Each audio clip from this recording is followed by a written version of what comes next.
Hey Austin, our animal shelters have been facing chronic overcrowding for over a decade. Let's visit an organization here in Central Texas that eases the stress of our animal shelters.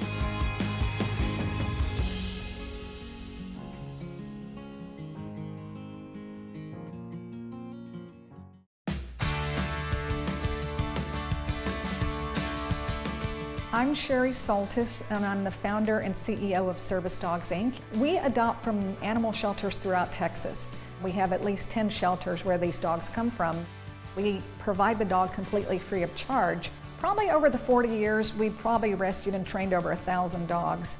We train service dogs that help people with mobility issues, like they are in a wheelchair or they have had a stroke. Those dogs do a lot of retrieving. We train dogs that alert people who are deaf or have a significant hearing loss. And then we also train 2 types of facility dogs. The courthouse facility dogs typically work with the district attorney's office supporting children who have to testify about trauma. And then we train first responder facility dogs that support fire departments, paramedic stations, hospital emergency workers. I have a big compulsion to rescue everything.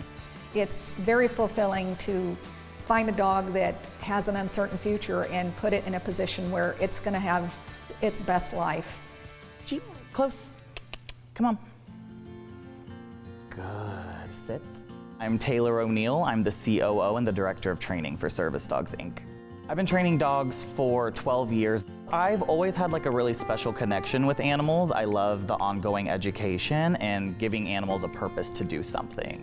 So when we go to shelters, what we're looking for is more neutrality while they're still in their rooms. With people walking through shelters, that's usually the most excitement and the dog gets really wound up, right? So we're looking for dogs that kind of keep their cool during all that chaotic environment. If a dog looks good in the kennel, we'll bring it out into the yard where we look for specific criteria such as a natural sound response if we're looking at a dog for the hearing dog program. If we're looking for a mobility assistance dog, does this dog have a natural retrieval instinct? As long as that instinct is there, we can really capitalize on it. If a dog does not complete our training program, we will find a good pet home for it. So none of the dogs we adopt ever go back to an animal shelter. We adopted a golden retriever from the Montgomery County Animal Shelter 4 days before she was going to be euthanized. Her name was Honor, and we matched her with a woman in College Station. She was in a wheelchair, and one day she was out on her brand new porch swing that she got installed in her backyard, and she said, the next thing I realized, I was on the ground and all I could feel was Honor licking my face.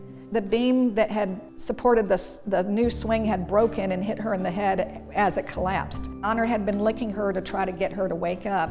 And they had a button that Honor pushed that was a direct 911 call. The paramedics came and they said, if that dog would not have revived you, you would have not made it.